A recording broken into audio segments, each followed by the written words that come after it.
नमस्कार दोस्तों, स्वागत है आपका मेरे चैनल पर। दोस्तों, बहुत ही लंबे टेन्योर के बाद ये वीडियो मैं फिर से रिकॉर्डिंग कर रहा हूँ और करंट अफेयर्स को लेकर के अब जो भी वीडियोस हैं वो आपको मिलते रहेंगे। पीसीएस 2024 की जो परीक्षा है, प्रारंभिक परीक्षा, उसको वो लंबित है अभी और हो सकता है मार्च में ना हो। तो जितने भी करंट अफेयर्स हैं उनको हम लोग रिवाइज करेंगे और साथ साथ में डेली करंट अफेयर्स को भी देखते हुए चलेंगे। तो आज के वीडियो लेक्चर में मैं आप लोगों का स्वागत करता हूं और कमिटमेंट देता हूं कि अब कोई भी वीडियो जो होगा आपको चैनल में लॉन्ग ड्यूरेशन में नहीं मिलेगा। अगर लेट होगा भी तो 1-2 दिन का लेट होगा, लेकिन ऐसा नहीं होगा कि एक लॉन्ग ड्यूरेशन तक आप लोग को कोई वीडियो ना प्राप्त हो। 6 मार्च 2024 की करंट अफेयर्स को हम लोग देखेंगे। तो फर्स्ट जो इम्पोर्टेंट करंट अफेयर है, prime minister Narendra Modi will visit West Bengal and Bihar on 6 March. तो आज की डेट में जो है प्राइम मिनिस्टर मोदी जी जो हैं वो वेस्ट बंगाल में और बिहार में जो है यात्रा कर रहे हैं और वहाँ पर जाकर के शिलान्यास करेंगे कुछ प्रोजेक्ट्स का। और सबसे जो इम्पोर्टेंट चीज़ है कि मोदी जी जो है यहाँ पर इंडिया की सबसे पहली जो वाटर के अंदर जो मेट्रो बन रही है, एक टनल बन रही है, the under water metro tunnel Kolkata में, और ये हुगली नदी पर बन रही है और उसको जो है ये इनॉग्रेट करेंगे, उसका उद्घाटन करेंगे। और ये फर्स्ट प्रोजेक्ट है इंडिया का जो अंडर वाटर ट्रेन ऑपरेशन है भारत में, ठीक है। और रेलवे की डॉक्यूमेंट्स के हिसाब से अगर देखा जाए तो ये हिल्स मैदान से लेकर के इस्प्लांडे तक के जो सफ़र होगा उसके बीच में ये रन करेगी मेट्रो।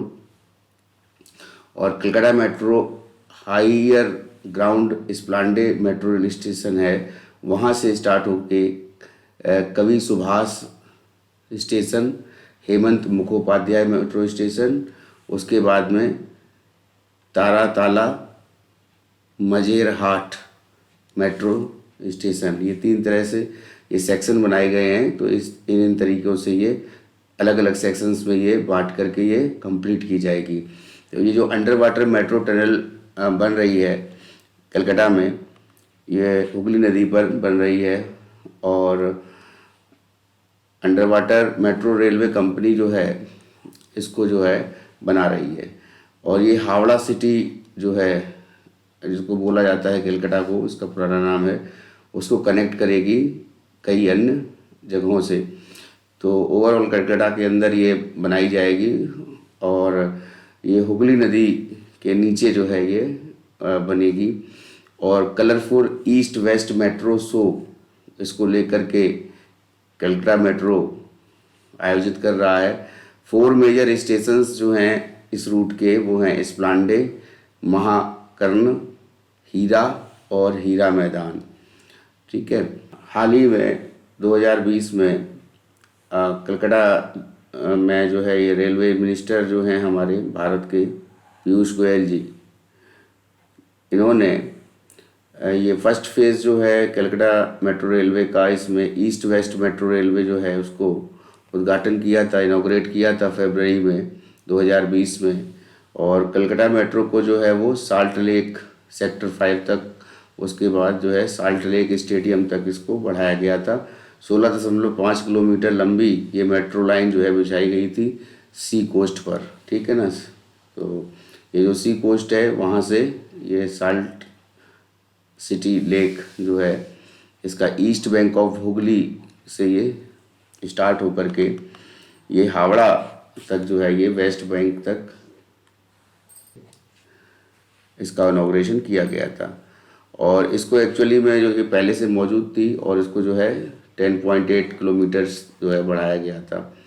तो इस तरह का ये ट्रांसपोर्ट प्रोजेक्ट जो है इंडिया का मेट्रो ट्रेन को लेकर के, ये टनल अंडर रिवर ये स्टार्ट किया जा रहा है, ठीक है। और इसमें जो है एस्प्लांडे जो है स्टेशन है और वहाँ से जो है 4.8 किलोमीटर का ये पाथ है एक, उसको बनाया जाएगा 520 मीटर लंबा, और मेट्रो टनल इसमें मौजूद होगा इस पूरे पाथ में, जो कि हुगली नदी के नीचे अंडर में, ठीक है ना, ऑफ दिस रूट के, ठीक है। टोटल अंडरग्राउंड टनल जो है वो 10.8 किलोमीटर लंबा होगा, और लेकिन जो पानी में है, मतलब हुगली नदी के जो नीचे है, वो 520 मीटर लंबा वो पानी के नीचे रहेगा। और इसमें पैसेंजर्स जो हैं टोटल जो ले जाए जाएंगे, उनमें ये जो है एक तरह से ये 1 मिनट से भी कम डिस्टेंस जो है में कवर करेगा, और 520 मीटर जो है ये अंडर वाटर के जो बताया अभी मैंने कि रहेगी। अब पैसेंजर्स जो है इसमें क्या क्या सुविधा पाएंगे, इसमें 5G की सुविधा रहेगी, इंटरनेट की, अंडर वाटर मेट्रो में इसमें फैसिलिटी रहेगी। दूसरी चीज़ है कि कोई भी पानी जो है का ड्रॉप जो बूंद भी है वो नहीं जा सकेगी इसके अंदर, ठीक है, इस टनल के अंदर। दूसरा जो इम्पोर्टेंट बात है कि 1000 ऑफ टन्स जो है इसमें सॉइल, एक तरह से मिट्टी को हटाया गया है। सेकंड जो इम्पोर्टेंट न्यूज़ है वो CBSE को लेकर के है। CBSE बोर्ड ने एक प्लान तैयार किया है, और वो जो है ये प्लान जो है वो न्यू एजुकेशन पॉलिसी जो है अभी हाल ही में जो आई है उसको लेकर के है। तो 3 लैंग्वेज और 7 अदर सब्जेक्ट्स ये क्लास 10th के लिए रहेंगे। 10 टोटल रहेंगे सब्जेक्ट्स जिनको पास करना होगा बच्चे को, और 6 सब पेपर रहेंगे यहाँ पे, वो क्लास 12th के लिए होंगे, मतलब 6 सब्जेक्ट्स के पेपर, और यहाँ पे 3 और 7 10 सब्जेक्ट्स के पेपर जो होंगे वो क्लास 10th के लिए उसको पास करना जरूरी होगा। तो इसके बारे में भी हम जानते हैं। इसमें 3 लैंग्वेज में से क्या होगा, 2 नेटिव लैंग्वेज की बात कही जा रही है। इसी तरह से 2 नेटिव लैंग्वेज की बात जो है वो 12th क्लास के लिए भी कही जा रही है। इस कवर को हम विस्तार से पढ़ते हैं। तो central board of secondary education जो है CBSE, तो इसने एक प्रपोजल दिया है कि इसमें कुछ चेंज किया है एकेडमिक में। क्या चेंज किया है कि शिफ्ट किया है क्या, from studying 2 languages to 3 languages, ठीक है। अभी हम क्या करते हैं, हिंदी और इंग्लिश होता है हिंदी भाषी राज्य में, और बाकी राज्यों में जो है वहाँ की जो है नेटिव लैंग्वेज है, और प्लस जो है इंग्लिश वो पढ़ते हैं बच्चे क्लास 10th में। बट नाउ अभी उनको जो है एक सब्जेक्ट और चुनना पड़ेगा जो कि एक लैंग्वेज का होगा, ठीक है ना। And with the requirement that at least 2 must be the native Indian language, ठीक है ना। उसके बाद जो है स्टूडेंट जो होगा 10th क्लास में, उसको जो है पास करने होंगे पूरे के पूरे 10 विषयों को, उसके बाद ही वो नेक्स्ट क्लास में जा पाएगा। अभी जो देखा जा रहा है कि टोटल जो अभी इस समय करंट सिचुएशन में बच्चे के पास जो होते हैं, कक्षा 10 में जो बच्चा होता है वो 5 सब्जेक्ट्स को जो है वो पास करना होता है उसको। लेकिन अभी क्या होगा, वो 10 सब्जेक्ट्स को, उसको पूरे 10 सब्जेक्ट्स को पास करना होगा। उसी तरह 12th में जो है ये प्रपोजल दिया गया है CBSE द्वारा कि इसमें जो है उसको 2 नेटिव लैंग्वेजेस जो हैं, एक तरह से 2 लैंग्वेजेस वो इंडियन लैंग्वेज होनी चाहिए, और एक तरह से कह दिया जा सकता है कि जो भारत के जो संविधान में जो 22 भाषाएं दी हुई हैं उनमें से वो 2 लैंग्वेज जो हैं होनी चाहिए, ठीक है, with the condition that at least 1 must be the native Indian language. तो एक जो है वो नेटिव इंडियन लैंग्वेज होगी और एक जो है वो इंग्लिश हो सकती है, ठीक है। Overall they would have to clear examinations in 6 subjects instead of 5 to graduate from high school. तो क्या हुआ कि ग्रेजुएट फ्रॉम हाई, मतलब कहने का मतलब है हाई स्कूल, उसके बाद फिर इंटरमीडिएट में उसको जो है एक सब्जेक्ट के साथ साथ एक सब्जेक्ट जो है इंटरमीडिएट में उसको जो है नेटिव लैंग्वेज से पास करना होगा। इसका डिटेल्ड प्लान जो है वो इंडियन एक्सप्रेस के द्वारा ये हमको न्यूज़ प्राप्त हो रही है उनके सौजन्य से। तो ये प्रपोज किया गया है CBSE को के ब्रॉडर जो है इनिशिएटिव को लेकर के उसको इम्प्लीमेंट करना है। तो वो जो ब्रॉडर इनिशिएटिव है वो है national credit framework in school education. अब इसमें क्या है कि क्रेडिटाइजेशन होगा। क्रेडिटाइजेशन का मतलब है ना तो ये ग्रेडिंग सिस्टम पर होगा ना तो ये नंबर सिस्टम पर होगा। तो जैसे मार्क्स आते हैं बच्चे के, तो उस मार्क्स के हिसाब से उसकी डिवीज़न तय करी जाती है। बट और उसके साथ साथ जो है क्या होता है कि ग्रेड्स प्रोवाइड किए जाते हैं। बट नाउ अभी क्या होगा, दोनों नहीं होंगे। तो इस्टेब्लिश एक एकेडमिक इक्विवेलेंस जो है, बच्चों में जो प्रतिस्पर्धा रहती है आपस में, वो प्रतिस्पर्धा जो है उसको ख़त्म करने की बात कही जा रही है। और इसमें वोकेशनल एंड जनरल एजुकेशन भी रहेगी। कहने का मतलब है कि जनरल पीरियड जो होता है एजुकेशन का सेशन जो होता है, जैसे अप्रैल से लेकर मार्च तक चलता है, तो उसी प्रकार से इसके साथ साथ जो छुट्टियां होती हैं, छुट्टियों के टेन्योर में भी ये कुछ ना कुछ जो है स्किल डेवलपमेंट को लेकर के बच्चा जो है पढ़ाई कर सकेगा। तो इसमें जो है टू एजुकेशन सिस्टम जो है उसको जो है उसको लाया जाएगा, ठीक है ना। और ये प्रपोज किया गया है जो नेशनल एजुकेशन पॉलिसी जो है 2020 में जो नई जो शिक्षा नीति आई है उसके हिसाब से। अभी क्या होता है बच्चे के कुरिकुलम में या सिलेबस में जो है एक क्रेडिट सिस्टम नहीं होता है, ठीक है ना। और अभी क्या है, मार्क्स मिलते हैं। तो सीबीएसई प्लान कर रहा है कि 1200 लर्निंग आवर्स का पहली चीज़। दूसरी चीज़, वो लर्निंग आवर्स के साथ साथ बच्चा जो है वो 40 क्रेडिट्स जो है वो मिलेंगे, ठीक है ना। तो बच्चों के साथ साथ जो है जो टीचर जो पढ़ाएगा तो उसको वो क्रेडिट्स जो है वो मिलेंगे। तो नेशनल लर्निंग जो है ये एक पर्टिकुलर टाइम है, जैसे मान लीजिए 1200 घंटे का टेन्योर है, इसी टेन्योर में आपको सिलेबस ख़त्म करना होगा। और एवरेज स्टूडेंट जो है would need to spend in order to attend specified outcomes, मतलब एवरेज स्टूडेंट को जो है 1200 लर्निंग आवर्स में उसको कंप्लीट करना होगा। तो ईच सब्जेक्ट अलॉट किए जाएंगे उसको, उसके हिसाब से नंबर ऑफ आवर्स जो है उसको दिए जाएंगे बच्चे को कि इतने, या फिर जो टीचर होगा उसको दिए जाएंगे कि आपको जो सिलेबस ख़त्म करना है वो पर्टिकुलर जो है सब्जेक्ट का वो पर्टिकुलर आवर्स में कम ही ख़त्म करना है 1 साल में। तो टोटल 1 साल में जो है 1200 लर्निंग आवर होंगे। और 1200 लर्निंग आवर्स जब कंप्लीट कर लेगा बच्चा तो उसको पास कहा जाएगा। तो ये आवर्स विल इंक्लूड, अब इसमें बोथ एकेडमिक लर्निंग जो होगी स्कूल में वो भी ली जाएगी, और दूसरी तरफ से जो है एकेडमिक के साथ साथ नॉन एकेडमिक में, जैसा कि मैंने बताया था स्किल डेवलपमेंट को लेकर के, तो नॉन एकेडमिक कह सकते हैं या एक्सपेरिमेंटल लर्निंग आउटसाइड स्कूल जो है वो बच्चा कर सकेगा, ठीक है। अब इसमें साथ साथ जो है आगे जो है एकेडमिक बैंक ऑफ क्रेडिट की जैसी मैंने बात बताई, तो ये जो एकेडमिक बैंक ऑफ क्रेडिट्स जो है ये स्टोर किया जाएगा। ये डिजी लॉकर में एक अकाउंट जो है जनरेट होने के बाद ये एक तरह से एकेडमिक बैंक जो है क्रेडिट्स जो उसमें मिलेगा, पॉइंट्स मिलेंगे, वो उसमें जो है डिजी लॉकर में उसको देखा जा सकेगा, ठीक है। तो इसमें क्या है कि इंडिपेंडेंट मार्क्स होंगे स्टूडेंट्स के, और स्टूडेंट के का जो ये क्रेडिट दिया जाएगा वो उसके खुद के जो है स्टडी को लेकर के दिया जाएगा, ठीक है। और इसको जो है कि नंबर ऑफ सब्जेक्ट्स को लेकर के बात अभी जैसे हुई है कि इसको बढ़ाया जाएगा नंबर ऑफ सब्जेक्ट्स को। करेंटली अब जो भी बच्चा है जैसे क्लास 10th में है तो जो है 5 विषय में पास होता है, अभी आगे चल के ये 10 कर दिए जाएंगे और उसमें 3 लैंग्वेज होंगे और 7 जो हैं वो सब्जेक्ट के होंगे, ठीक है। उसी तरह इसको हायर सेकेंडरी एजुकेशन जो है, यानी कहने का मतलब जो 12th है उसमें भी चेंज किया गया है, ठीक है।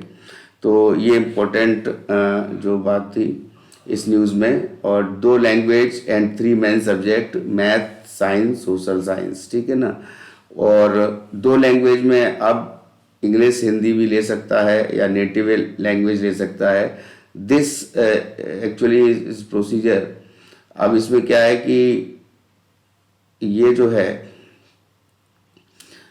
इसमें ये 2 लैंग्वेज जो हैं, ये 2 नेटिव लैंग्वेज की बात हो रही है, ठीक है। और 3 मेन सब्जेक्ट्स की बात हो रही है, यहाँ पर इंग्लिश की बात नहीं हो रही है, ठीक है ना, इंग्लिश के अलावा। तो टोटल जो है ये क्या हो गए, ये 10 विषय हो जाएंगे 3 लैंग्वेज के। तो 2 लैंग्वेज जैसा कि मैंने बताया मान लीजिए हिंदी और संस्कृत लेता है और साथ में इंग्लिश लेता है, और बचे हुए 7 जो है मेन सब्जेक्ट्स हो जाएंगे, ठीक है।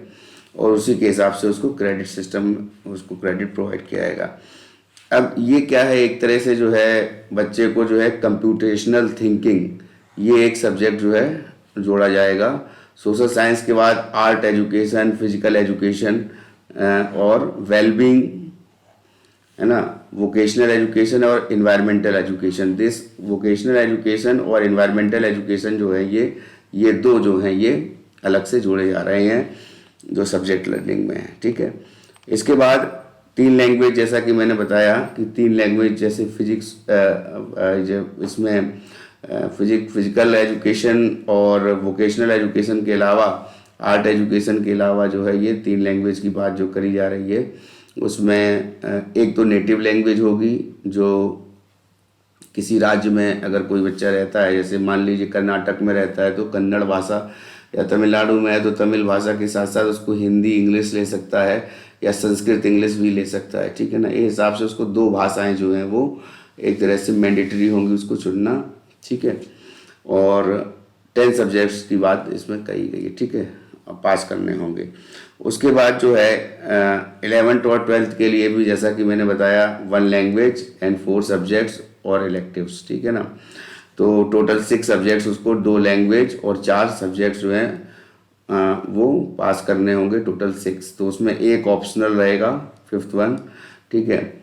और in at least 1 of the 2 language has to be native Indian language. तो नेटिव इंडियन लैंग्वेज का मतलब है जो भारत के संविधान में जो भाग अनुसूची 8 में जो है भाषाएं दे रखी हैं, तो वो 22 भाषाएं हैं, उन 22 भाषाओं में से उसको जो है चूज़ करना होगा, ठीक है। और इसमें जो है ये बात जो है कही गई है, प्रपोजल दिया गया है सीबीएसई के द्वारा, 9, 10th, 11th, 12th क्लास के लिए ये लागू होगा। और इसको जो है पहले से ही इसको जो है प्रोवाइड किया गया था, 5 दिसंबर 2023 को जो है ये प्रपोजल को प्रोवाइड किया गया था, ठीक है, गवर्नमेंट को। इसके अलावा जो नेक्स्ट जो इम्पोर्टेंट न्यूज़ है कि एक new school report card generate किया जाएगा। अभी देखिए रिपोर्ट कार्ड्स में क्या होता है, बच्चा टेंशन में रहता है कि, और पेरेंट्स भी टेंशन में रहते हैं कि 100% मार्क्स में जो है कितने % मार्क्स आ रहे हैं, ठीक है, टेस्ट में कितने मार्क्स आ रहे हैं, हाफ ईयरली एग्ज़ाम्स में कितने मार्क्स आ रहे हैं। तो उसको लेकर के बच्चा भी दबाव महसूस करता है।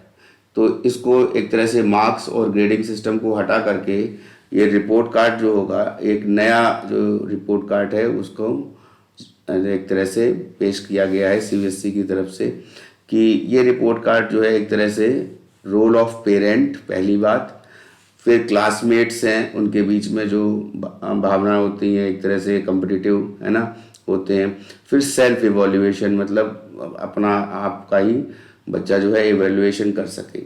तो इसके लिए जो है परख, ये कार्यक्रम जो है या ये जो है इनिशिएटिव लिया गया था परख, और ये स्टैंडर्ड सेटिंग बॉडी जो एनसीईआरटी ने लिया था, और एनसीईआरटी ने जो ये डिवाइस किया है होलिस्टिक प्रोग्राम प्रोग्रेस कार्ड।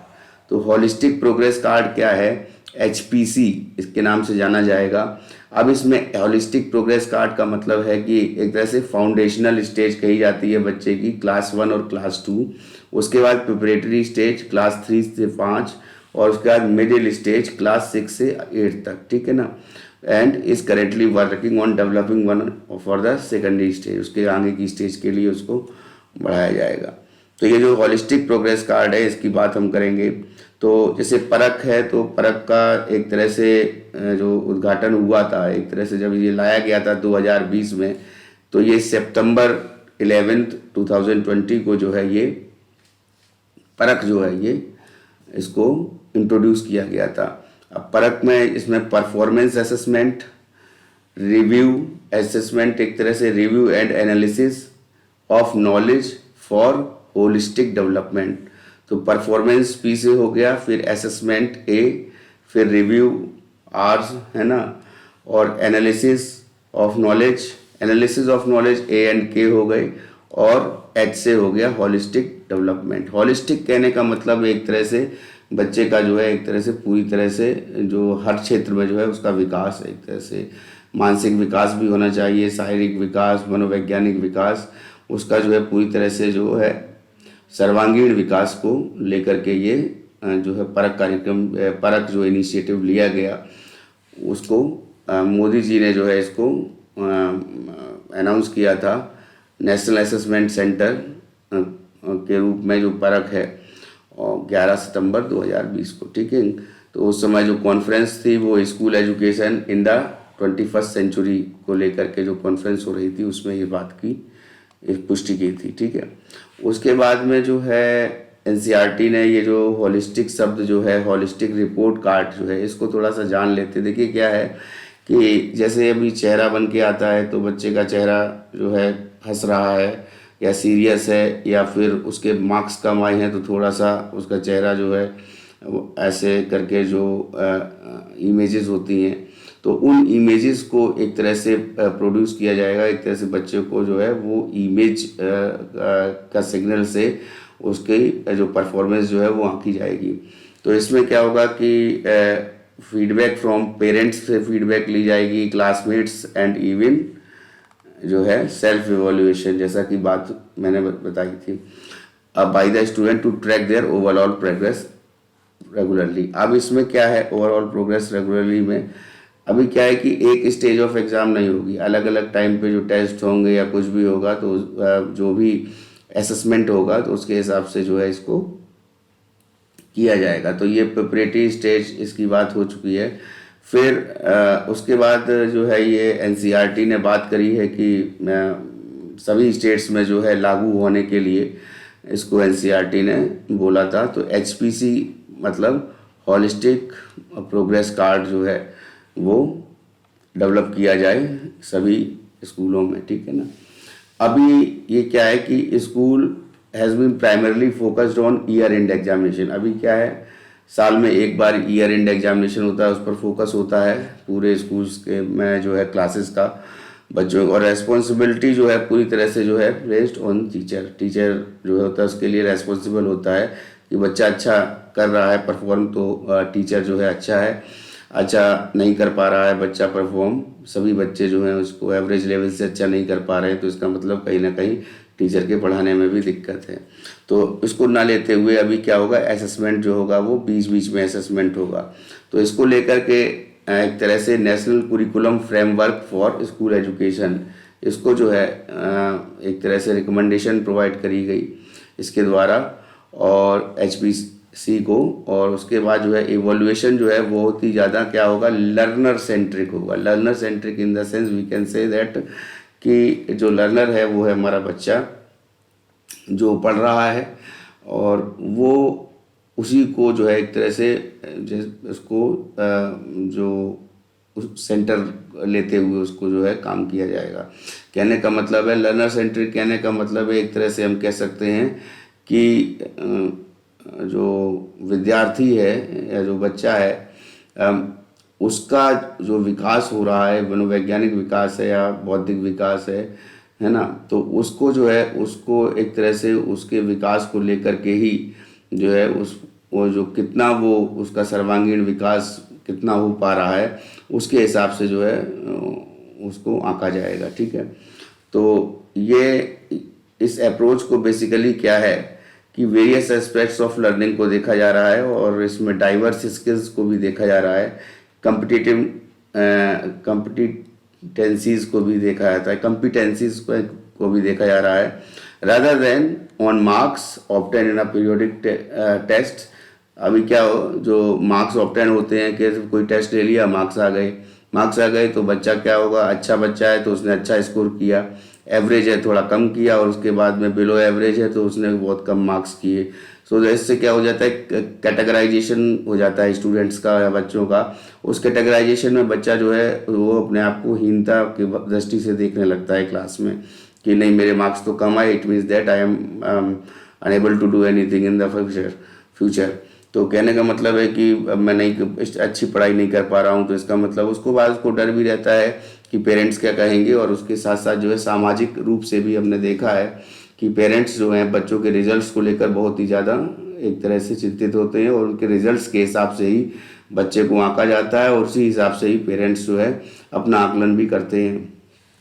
परंतु अभी जो है ये ग्रेडिंग सिस्टम और ये नंबरिंग सिस्टम जो है, ये एक तरह से मार्क्स सिस्टम जो है, इसको एक तरह से हटाने की बात हो रही है, ताकि बच्चा जो है उसको जो है एक तरह से बोझ ना लगे और एक तरह से वो बच्चा किस तरीके का है, उसका जो बौद्धिक स्तर जो है वो किस प्रकार का है, उसके हिसाब से उसको जो है नॉलेज प्रोवाइड करी जाए और उसके जो है उसके हिसाब से जो है उसको पढ़ाया जाए। ठीक है ना। तो एक तरह से कह सकते हैं कि इसमें जो है दो तरह के काम करेंगे, एक तो बेसिक लेवल है ना, बेसिक लर्निंग लेवल, और दूसरा एडवांस लेवल। तो दो तरह से मान लीजिए बच्चों को डिवाइड कर लिया। बेसिक जो लर्निंग के बच्चे जो हैं, जो एक तरह से उनकी बौद्धिक क्षमता जो है थोड़ी कम है, तो फिर उनको हिसाब से डील करना, और एडवांस्ड में जो है दूसरी तरह से जो एडवांस्ड कैटेगराइज कर देना बच्चों को। ठीक है।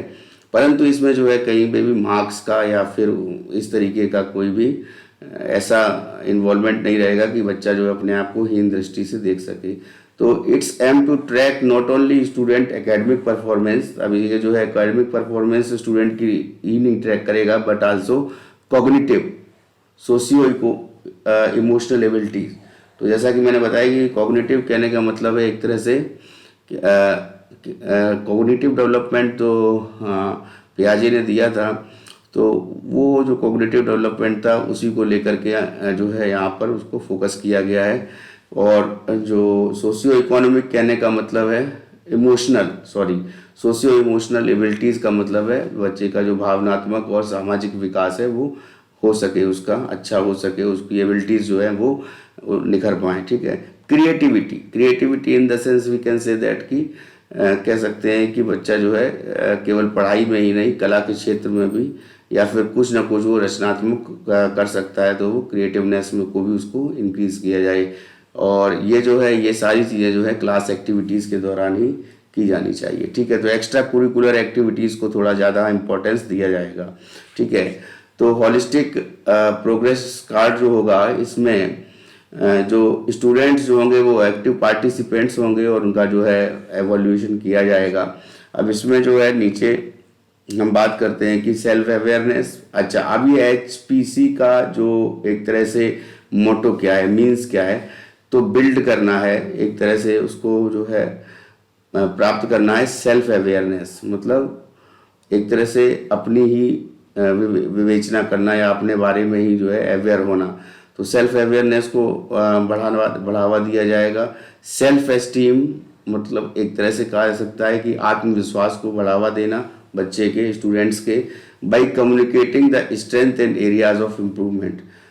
हर बच्चा जो होता है अलग तरीके से काम करता है, हर बच्चे का जो है मानसिक स्तर अलग अलग होता है, उसकी जो रचनात्मक जो क्षमताएं होती हैं वो अलग अलग होती हैं, और एक तरह से जो एक कह सकते हैं कि हर बच्चे में जो है एक इंडिविजुअलिटी होती है, तो वो उसकी जो एक तरह से स्किल है वो किस तरीके की स्किल है, कितना ज़्यादा वो किस क्षेत्र में अच्छा कर पा रहा है, तो उसके हिसाब से उस बच्चे को जो है उसी क्षेत्र की ओर जो है ज़्यादा उसको डेवलप किया जाएगा। ठीक है ना। तो सेल्फ अवेयरनेस एक तरह से, और इंटरपर्सनल रिलेशनशिप को भी बढ़ावा मिलेगा इससे, और प्रॉब्लम सॉल्विंग, इमोशनल कोशेंट और क्रिएटिव स्किल। ठीक है ना। उसके बाद जो है हर स्टूडेंट को, अब यहाँ पे मैंने जैसा बताया था कि reflect on their own progress at the end of the activity by circling statement. एक सर्किलिंग स्टेटमेंट होगा क्या, I was able to learn something new. ठीक है, एक तो ये हो गया। तो इसको लेकर के एक सर्किलिंग स्टेटमेंट कहने का मतलब, कुछ स्टेटमेंट ये सर्किलिंग स्टेटमेंट कहने का मतलब है कि जैसे कोई चेहरा जो है बना दिया उसके हिसाब से है, और I was able to express my creativity, और I was able to help others in some way. क्या मैं काबिल रहा कि किसी के काम आने से, है ना, किसी के लिए काम आने के लिए अपनी क्रिएटिविटी, अपनी रचनात्मकता, अपनी कला, अपना कौशल उसको कैसे दिखाएं, उसको लेकर के है। और लर्न समथिंग न्यू, क्या मैंने जीवन में कुछ नया या आज कुछ नया सीखा। तो एक तरह से जो है वो बात करी जाएगी तो फ्रॉबेल की जो बात करी जाती है, जैसे किंडरगार्टन की या फ्रॉबेल की, कि जो है खेल खेल में शिक्षा, तो किस तरीके से बच्चे को जो है खेल खेल में शिक्षा प्रोवाइड करी जाए और किस तरीके से जो है ऐसा माहौल बनाया जाए कि बच्चा जो है फील करे कि हम एक ऐसे इन्वायरमेंट में नहीं है जिस इन्वायरमेंट में हमको जो है एक तरह से बोझ लाद दिया गया है और उसको हम ढो रहे हैं। तो इसको लेकर के एक तरह से बच्चे को जो है पूरी तरह से तनाव मुक्त जो करने को लेकर के जोर दिया जा रहा है। ठीक है, अब इसमें जो है कुछ और भी बात कही गई है। देखिए क्लास 1 की बात है कि will circle what they able to do. Class 1 में क्या कर पा रहे हैं उसको सर्किल करेंगे और क्या नहीं कर पा रहे हैं उसको सर्किल करेंगे। चाइल्ड कैन सेल्फ इवेल्युएट कर सकता है अपनी परफॉर्मेंस को डिस्क्रिप्टिव रिमार्क्स देकर। I like doing this work, मैं ये इस काम को जो है करने के लिए पसंद करता हूँ।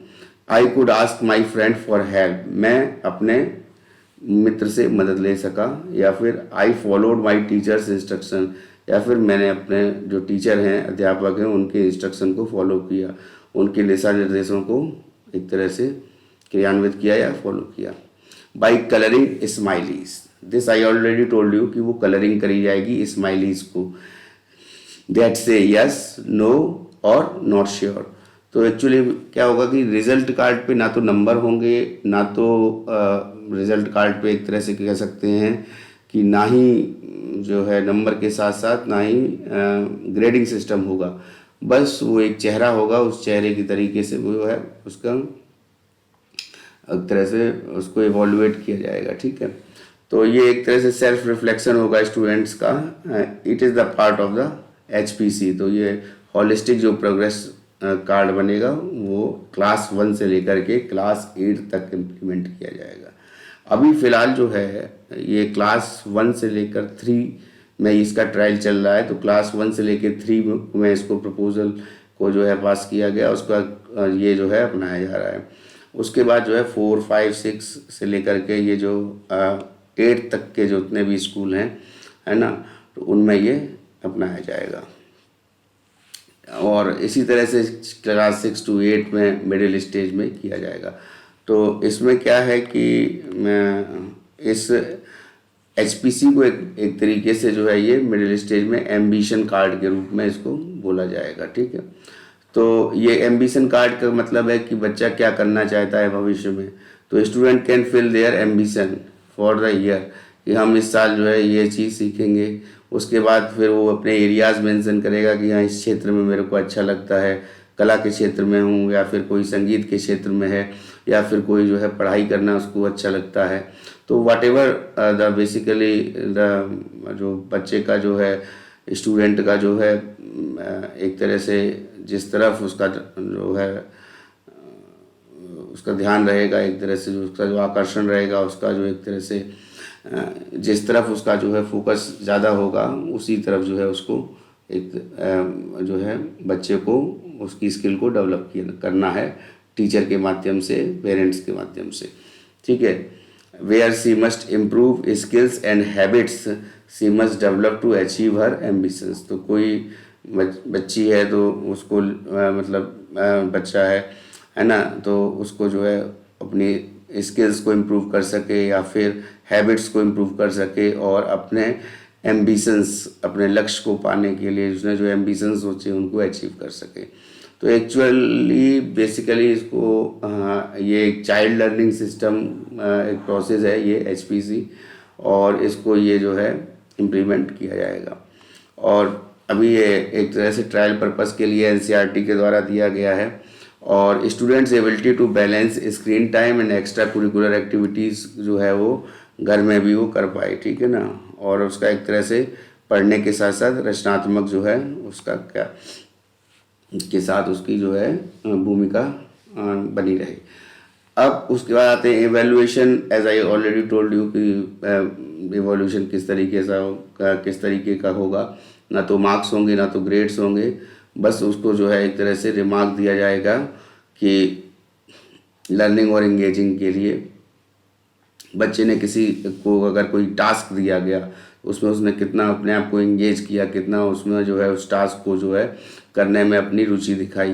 तो ये जो है each student has to circle descriptive indicators to progress like classmates. अब इसमें अंडरस्टैंड द एक्टिविटी कि हाँ जो भी एक्टिविटी की गई, जो भी एक तरह से कहा जाए कि बच्चे को जो ऐसे पढ़ाने के साथ साथ में क्या करना है, किसी चीज़ पर चर्चा करना है या कोई एक्टिविटी करके दिखाना है, तो वो एक्टिविटी जो है बच्चा कर पा रहा है तो उसको लेकर के कि वो समझ पा रहा है उस एक्टिविटी को कि नहीं, ठीक है।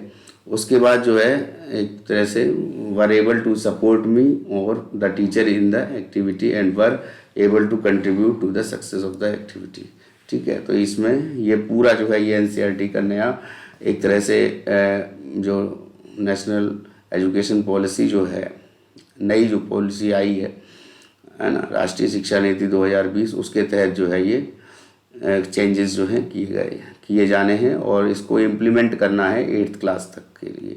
बाकी 10th और 12th के लिए भी जो भी चेंजेस हुए मैंने अभी आपको बताया, ठीक है। अब जो है इसमें फाउंडेशनल स्टेज और भी थोड़ा ये बात करी गई है। तो इसमें एक बेसिकली क्या है, एनसीईआरटी ने जो है ये स्कूल चिल्ड्रन को ये digitise the record of school children. अब ये क्या है कि एक प्लेटफॉर्म को एक बनाना है, सॉफ्टवेयर है एक तरह से, तो उसमें स्कूल चिल्ड्रन को क्या है उसका जो परफॉर्मेंस है वो डिजिटलाइज किया जाएगा एक तरह उसको जो है। और उसके साथ साथ जो है जैसे 2022 में जो है स्टेट्स को कहा गया था कि इस्टेब्लिश करने के लिए, बनाने के लिए सेंट्रल डिजिटल रिपोजिटरी। तो ये एक डिजिटल जो है रिपोजिटरी ऑफ डाटा जो है एक तरह से विद्या समीक्षा केंद्र। तो विद्या समीक्षा केंद्र कहने का मतलब है कि जो बच्चे का जो प्रोग्रेस है उसकी समीक्षा है, उसको समय समय पे कैसे की जानी चाहिए, उसका एक तरह डिजिटल रिकॉर्ड होना चाहिए, ठीक है। तो उसको लेकर के ये एनसीईआरटी जोर दे रहा है to track the student enrolment progress in their learning level among the other details and other details also, ठीक है। तो the states as directed by the NCERT. तो एनसीईआरटी ने सभी स्टेट्स को ये ऐसा करने के लिए कहा और इसको लेकर के will have to upload the student HPC online. तो स्टूडेंट का जैसे हम देखते हैं कि बैलेंस शीट बनाई जाती है या फिर किसी कंपनी को लेकर के, जो किसी इंडस्ट्री को लेकर के उसका जो कैपेक्स होता है या फिर उसका कोई एक MIS होता है, उसी तरह से जो है सारे स्टूडेंट्स का जो है एक डाटा जो होगा वो डाटा कलेक्टेड रहेगा। उस डाटा को जो है हर तरीके का डाटा जो है वह स्टूडेंट्स का, उसको नीचे लेवल से लेकर के ऊपर लेवल तक जो है हायर अथॉरिटीज़ जो है वो देख पाएंगी किसी भी स्कूल की, ठीक है, के डाटा को, ठीक है। तो ऐसा एनसीईआरटी ने ये HPC online, student HPC online करने की जो है इसको बात कही है और उसको अपलोड करने की बात कही है कि ऐसा एक हर स्टेट्स में बोला गया है कि हर स्टेट्स जो है एक तरह से स्टूडेंट एचपीसी ऑनलाइन करे, ठीक है। और उसमें ये सभी विद्या समीक्षा केंद्र की बात हो रही है और इसमें जो एनसीईआरटी हैं, एनसीईआरटी ने इस पर जोर दिया है। और उसके बाद जो है जो इसकी जो एक तरह से कह सकते हैं कि एनसीईआरटी की जो डायरेक्टर हैं भादुरी जी, तो भादुरी जी जो हैं उन्होंने कहा है कि we are developing this platform to host all digital records of the student. जितना भी स्टूडेंट का कोई भी रिकॉर्ड है, मार्क्स से लेकर के उसको क्या चीज़ उपलब्ध कराई जा रही है या फिर कहीं पर भी जैसे मिड डे मील है में भोजन मिल रहा है तो उसको भोजन का भी रिकॉर्ड, ये सारी चीज़ें जो रिकॉर्ड होनी है वो डिजिटली रिकॉर्ड होनी चाहिए, ठीक है। और उसके साथ साथ जो है soon teachers will be able to directly make these records online.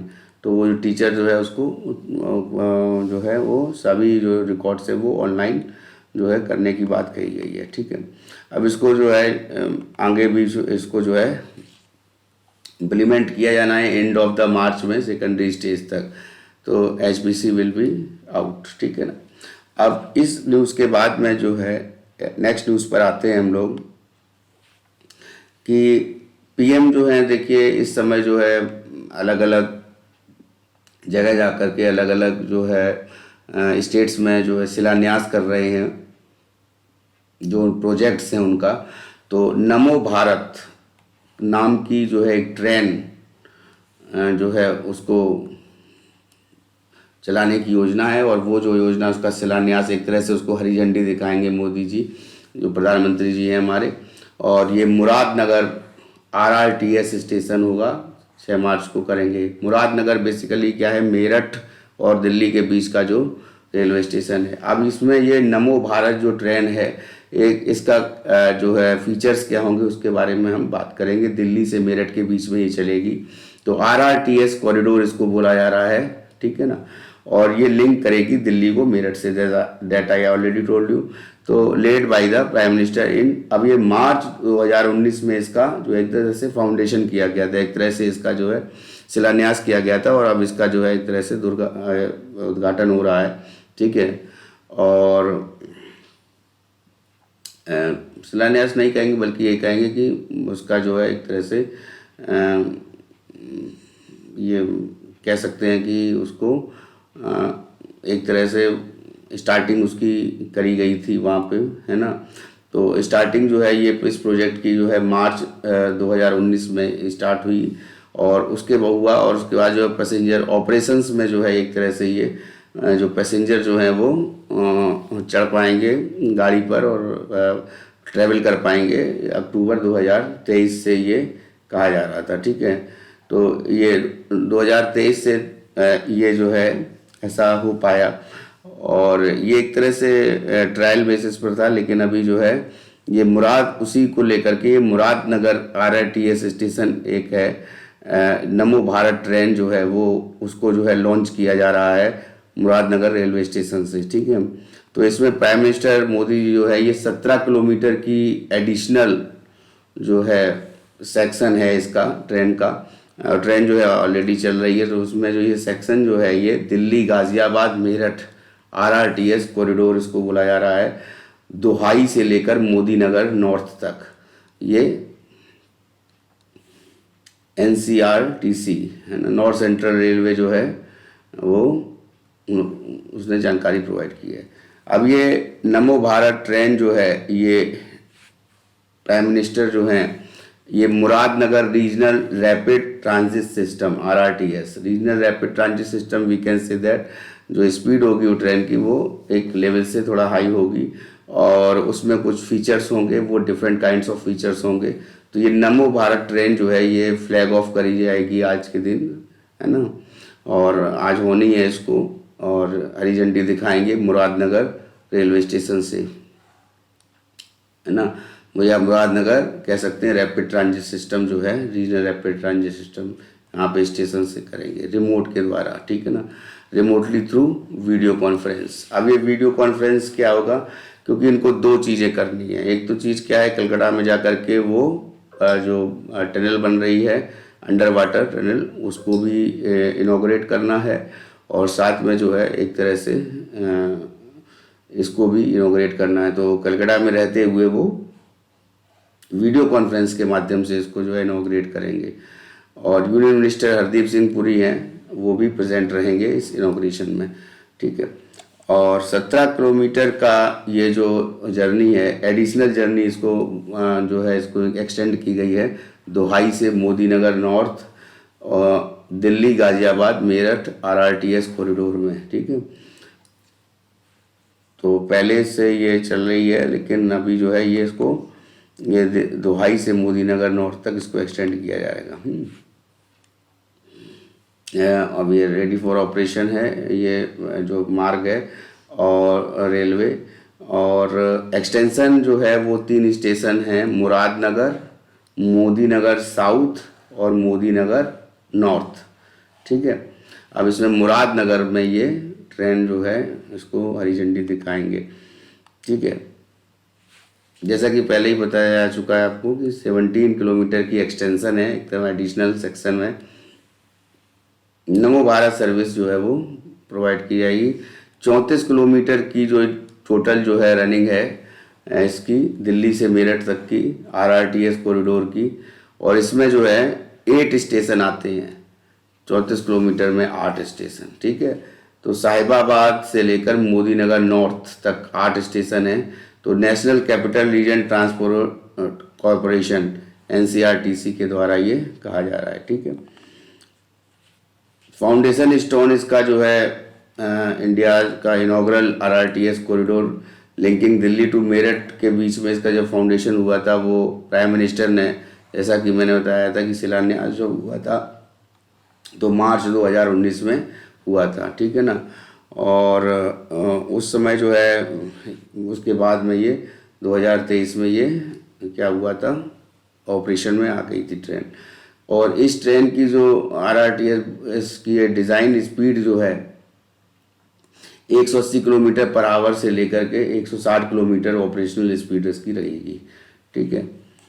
और दिल्ली गाज़ियाबाद मेरठ RTS है ये, टोटल स्क्रैचिंग ओवर 82 किलोमीटर।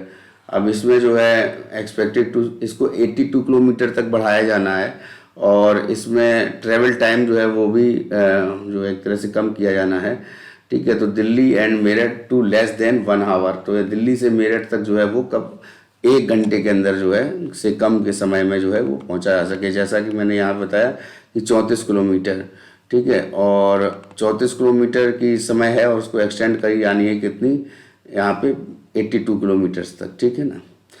उसके बाद नेक्स्ट न्यूज़ पर आते हैं। देखिए एक इम्पोर्टेंट बात यह है कि अभी चुनाव आयोग ने डेट तो जारी नहीं की है, लेकिन जनरल इलेक्शन जो होने हैं 18 लोकसभा को लेकर के, तो उसको लिए उन्होंने कहा है कि ये जो इलेक्शन होंगे ये अप्रैल या मई में और मई में होंगे, ठीक है। तो general election for the 18th Lok Sabha in the country are likely to be held in April and May, ठीक ऐसा कहा जा रहा है और ये एक तरह से ये न्यूज़ में आया है। तो इलेक्शन डेट अनाउंस जो की जाएगी वो अगले सप्ताह को इलेक्शन डेट अनाउंस कर दी जाएंगी। तो इसमें कोड ऑफ कंडक्ट जो है, कहने का मतलब आचार संहिता भी लागू कर दी जाएगी। तो कहने का मतलब है अगर अगला सप्ताह हम मानेंगे तो 12 मार्च या 13 मार्च या कह सकते हैं उसी सप्ताह में अंतराल में जो है इलेक्शन डेट डिक्लेयर कर दी जाएंगी और साथ में आचार संहिता लग जाएगी, ठीक है ना, इम्प्लीमेंट कर दी जाएगी। ऐसा ये चीफ इलेक्शन कमिश्नर हैं राजीव कुमार, उन्होंने ऐसी जानकारी प्रदान की है। तो general election is going to start in the next few days, कुछ दिनों के बाद जो है अप्रैल मई में ये इलेक्शन होंगे। तो first chief election commissioner CEC जो हैं तो राजीव कुमार, उन्होंने इलेक्शन कमीशन की जो मीटिंग ली है उन्होंने, और मीटिंग में ये डिसाइड किया है कि इसके साथ साथ जो है कुछ स्टेट्स हैं। अब इसमें स्टेट एक आ रहा है बिहार, तो हो सकता है बिहार का जो है चुनाव भी साथ में कराया जाए। अब इसमें जो है मीटिंग ये हेल्ड की गई है ट्यूसडे को, ठीक है, कलकत्ता में, कैपिटल ऑफ वेस्ट बंगाल जो है, ठीक है। तो कलकत्ता में जो मीटिंग है ये की जा रही और ये 6 तारीख यानी आज ही के दिन, उसके बाद जो है इसको कंफर्म किया जाएगा कि किन किन स्टेट्स के चुनाव जो है डिक्लेयर किए जाएंगे, कब कब होने हैं, ठीक है। इसके साथ साथ कहा गया है कि he gave special information regarding women booth. अब इसमें जो है कुछ चीज़ें हैं, एक तो चीज़ है दिव्यांग जनों के लिए विशेष सुविधा और दूसरा है वुमेन बूथ, मतलब कहने का मतलब कुछ बूथ ऐसे बनाए जाएंगे जो केवल और केवल महिलाओं के लिए ही होंगे और महिलाएं जाकर के वहाँ पर वोट डाल पाएंगी इस जनरल इलेक्शन में, ठीक है। तो he said that some such booths will be made, entire responsibility will be remain with the women. तो इंटायर रेस्पॉन्सिबिलिटी जो है वहाँ पे जो मान लीजिए जो अधिकारी लगाए जाते हैं या फिर पीठासीन अधिकारी, वो वहाँ पे प्रिसाइडिंग ऑफिसर या अन्य जो first election officer, second election officer जो लगाए जाते हैं, वो सभी जो होंगे वो वुमेन ही होंगी और वो वुमेन का ही बूथ होगा और वुमेन ही उसमें वोट डाल पाएंगी, ठीक है ना। तो ऐसी बात हुई, it is basically because of the security of the women. तो ये जो women also fully support security on voting, ठीक है। उसके साथ साथ मीडिया से बात करते हुए ये भी कहा गया है उनके द्वारा कि some polling station will be completely operated by women. कुछ पोलिंग स्टेशन जैसा कि मैंने बताया कि ऑपरेटेड होंगे वो भी वुमेन के द्वारा ही होंगे। उसके बाद में this sets an example society that they are no less than anyone. ठीक है, थोड़ा सा महिला सशक्तिकरण के लिए भी बात की गई है। एक सी विजिल को लेकर के सी विजिल को भी इंट्रोड्यूस किया गया है। तो इसमें keep an I on criminals. अब इसमें क्या है कि कुछ ऐसे असामाजिक तत्व हैं, कुछ लोग हैं जो एक उनके लिए सी विजिल रखा गया है, सिटीजन टू विजिलेंट ऐप। तो ये एक ऐप है, सिटीजन टू विजिलेंट ऐप। अब इसमें क्या है कि मान लीजिए कोई ऐसा व्यक्ति दिखा जो संदिग्ध व्यक्ति है, जो मतलब वोटिंग के टाइम पे कुछ गड़बड़ी कर सकता है या कुछ ना कुछ व्यवधान पैदा कर सकता है, तो ऐसे को लेकर के कि जो सिटीजन होगा वो उसको एक तरह से बटन होगी या ऐप के माध्यम से उसको जो है वो दबाए, उसको जो एक्टिवेट करेगा या दबाएगा बटन को, है ना, उस ऐप में। तो उसके माध्यम से जो है ये सी विल एक तरह से सिटीजन टू बी विजिलेंट हो जाएगी। मतलब जितना भी सिटीजन को एक तरह से विजिलेंट बनाने के लिए है। तो ये बेसिकली क्या है कि if any kind of rally और वायलेंस, यानी कहने का मतलब किसी प्रकार की कोई घटना, हिंसा होती है, कोई बात होती है इलेक्शन से संबंधित, तो उसकी रिपोर्ट जो है वो कंज्यूमर ऐप, एक यही जो होगा सिटीजन वाला ये जो ऐप है, यहाँ पे इस ऐप के माध्यम से दिया जाएगा। और फटाक से जो है उसमें क्या है एक्शन लिया जाएगा विद इन 100 मिनट में। क्या है 100 मिनट के अंतराल के अंतर्गत उसको तुरंत ही एक्शन ले लिया जाएगा। अब इसमें यही बात आई है, कैंडिडेट कोई है तो वो क्रिमिनल अगेंस्ट क्रिमिनल क्रिएटर्स है ना, इफ कोई कैंडिडेट मान लो क्रिमिनल क्रिएटर्स के अगेंस्ट में है, तो इसमें क्या है the company can be use to identify those creators. अब वो क्या है कि वो ऐप के माध्यम से वो उस क्रिएटर को आइडेंटिफाई किया जाएगा। और उसके बाद जो है creator has published advertisement for 3 newspaper. अब जैसे मान लीजिए इसमें ये क्रिएटर जो है यहाँ पे ये है, तो ये क्रिमिनल क्रिएटर, कहने का मतलब है कि जो इलेक्शन में व्यवधान उत्पन्न करेगा। अब मान लीजिए व्यवधान उत्पन्न करेगा या किसी तरह की कोई प्रॉब्लम आएगी, तो उसमें उसको जो है एक तरह से पहली बात तो ये गई 100 मिनट के अंदर उसको डील किया जाएगा। दूसरी बात ये है कि उसको जो है न्यूज़पेपर्स में भी उसका ब्यौरा जो है तुरंत जो है कम से कम 3 न्यूज़पेपर में जो है उसको एडवर्टाइजमेंट के रूप में उसको छाप दिया जाएगा, इन विच दे टोल्ड अबाउट देम, है ना, जिसके बारे में बताया गया है। ठीक है, there are criminal charges against him. तो वो जो भी क्रिमिनल चार्जेस होंगे वो उसके अगेंस्ट लगाए जाएंगे। Politician will also have to publish it on their website. Politicians भी हैं जो उसको वेबसाइट्स पे पब्लिश कर पाएंगे, अपनी उनकी वेबसाइट होती है पॉलिटिशियंस की, उस पर वो बता पाएंगे। And through the advertisement by news artist. ठीक है, और वो एक तरह से न्यूज़ के माध्यम से भी सूचित किए जाएंगे। उसके बाद आते हैं नेक्स्ट न्यूज़ पर। अब है ये कि मल्टीपल प्रोजेक्ट्स जो हैं इस समय डिफरेंट स्टेट्स में जो है अभी देखे जा रहे हैं। प्रधानमंत्री जी के द्वारा जो है इनॉग्रेशन चल रही है, तो उसी को लेकर के जो है एक मल्टीपल प्रोजेक्ट्स को लेकर के 7200 करोड़ 7200 करोड़ रुपीस की तेलंगाना में ये सिंगार रेड्डी में जो है इन्होंने ये मल्टीपल डेवलपमेंट जो भी रहे हैं प्रोजेक्ट्स, चाहे वो इंफ्रास्ट्रक्चर को लेकर के हों, रोड्स, रेल्स, पेट्रोलियम को लेके हों, एविएशन को है ना को लेकर के हों, ठीक है, और नेचुरल गैस को लेकर के हों। ठीक है, तो ये सभी जो है प्रोजेक्ट्स जो हैं वो 7200 करोड़ का जो प्रोजेक्ट है उसका एक तरह से ये फाउंडेशन एक तरह से करेंगे और तेलंगाना में प्रधानमंत्री जी, और ये उनकी सेकंड विजिट होगी, याद रखिएगा, second day visit of his visit to the state. अभी तक स्टेट में ये सेकंड विजिट होगी। तो Modi ji recalling laying the foundation stop and dedicating multiple development project to the nations worth about 56,000 crore rupees के जो है आदिलाबाद येस्टरडे एनर्जी, वो जो आदिलाबाद में 56,000 करोड़ रुपए के जो प्रोजेक्ट्स को लेकर के उन्होंने पहले से ही उसको जो है इनॉग्रेट किया है। तो इसमें एक तरह से पहले ही उसको जो है स्टार्ट किया है, एनर्जी को लेकर के, क्लाइमेट को लेकर के, इंफ्रास्ट्रक्चर को लेकर के, अवसंरचना विकास, पर्यावरण और ऊर्जा के अलग अलग जो है सेक्टर्स हैं, क्षेत्र हैं उनमें। तो इसके साथ साथ जो है ही बिलीव्स, वो मानते हैं कि मंत्रा ऑफ राष्ट्र विकास थ्रू विकास ऑफ स्टेट, राष्ट्र का विकास जो है वो स्टेट के विकास, राज्य के विकास से होते हुए जाता है। ठीक है, तो highlighted this government ideology, PM emphasised central government is working on serve Telangana in the same spirit. ठीक है, तो उसी तरह से तेलंगाना में भी डेवलपमेंट प्रोजेक्ट्स जो हैं वो किए जाएंगे।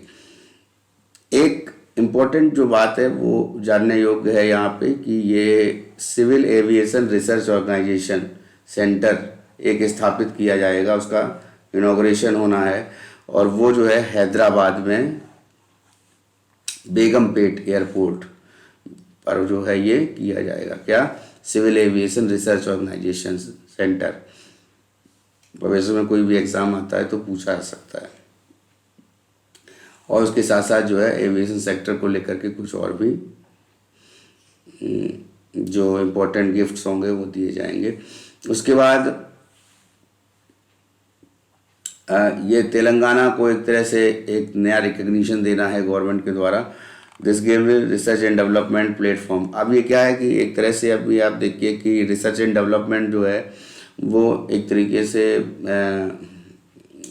हो पाते थे अन्य क्षेत्रों में, बट ये एविएशन के क्षेत्र में नहीं होता था। तो एविएशन के क्षेत्र में ये जो है ये एक तरह से R&D सेंटर जो है वो जो एक तरीके से जो है उसको इनॉग्रेट किया जाएगा हैदराबाद में बेगमपेट में। ठीक है, और उसके बाद जो है विकसित भारत को लेते हुए ये पीएम मोदी जो है वो 11 लाख करोड़ रुपए का जो है इनका जो बजट है, इस साल का बजट है विकसित भारत को लेकर के। तो ये क्वेश्चन पूछा सकता है कि विकसित भारत लेकर के कितना जो है बजट पास किया गया है इस साल, तो 11 लाख करोड़ रुपए का ये रुपीस का जो है बजट पास किया गया है। उसके बाद कांदी से रामसनपल्ले, इसको लेकर नेशनल हाईवे है 161, और मिरिया लगुड़ा से लेकर के कोडड सेक्शन जो है NH 167, तो नेशनल हाईवे 167 और 161। तो ये जो है ये इसमें जो ट्रांसपोर्ट फैसिलिटी इम्प्रूव की जाएगी ताकि ये तेलंगाना और आंध्र प्रदेश को ये जोड़ते हैं। उसके बाद प्राइम मिनिस्टर ने जो है अपनी स्पीच में कहा कि तेलंगाना जो है वो साउथ इंडिया का गेटवे है। गेटवे कहने का मतलब है कि साउथ इंडिया में अगर आपको जाना है तो तेलंगाना एक तरह से गेटवे है, स्टार्टिंग में मतलब पड़ता है। ठीक है, और यहाँ पे रेल कनेक्टिविटी इम्प्रूव होनी चाहिए, सर्विसेज जो हैं स्टेट्स की वो इम्प्रूव होनी चाहिए। इलेक्ट्रिफिकेशन और डबल रेल लाइन का डबलिंग किया गया है ना, और इसको तेजी से ये चल रहा है। ठीक है, उसके साथ साथ जो है electrification of Sanat Nagar Moula Ali route along with 6 new station building जो है एक तरह से इसका डबलिंग और इलेक्ट्रिफिकेशन चल रहा है। इसी के साथ साथ जो है अन्य एरियाज़ में भी जो है वहाँ पे तेलंगाना में डेवलपमेंट चल रहा है। उसके बाद जो इम्पोर्टेंट बात है कि इंडियन ऑयल की एक रिफाइनरी जो है, तो ये पाइपलाइन जो है पारादीप हैदराबाद प्रोडक्ट पाइपलाइन, तो वो भी आज जो है पेट्रोलियम प्रोडक्ट को लेकर के उसको चीपर और एनवायरमेंटली सस्टेनेबल वे से वो एक तरह से ये पर्यावरण को एक तरह से ध्यान में रखते हुए ये बनाई गई है पाइपलाइन को। ये इंडियन ऑयल की पाइपलाइन है जो पारादीप से लेकर के हैदराबाद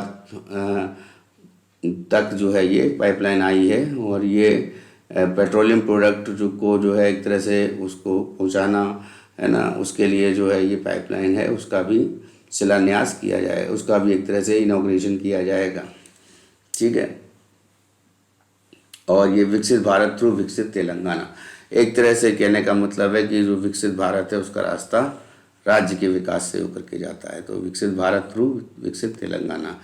उसके बाद जो है नेक्स्ट न्यूज़ पर आते हैं नेशनल यूथ पार्लियामेंट फेस्टिवल। अभी देखिए हाल ही में 6 तारीख को यहाँ पर नई दिल्ली में ये नेशनल यूथ पार्लियामेंट फेस्टिवल जो है सेंट्रल हॉल पार्लियामेंट में ये आयोजित किया जाएगा, ठीक है।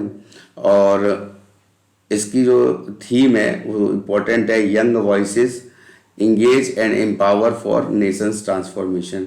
यंग वॉइसेस का मतलब है एक तरह से युवा की आवाज़, और इंगेज करना है और एम्पावर करना, उनको जो है उसको बढ़ावा देना, और एक तरह से उसको जो है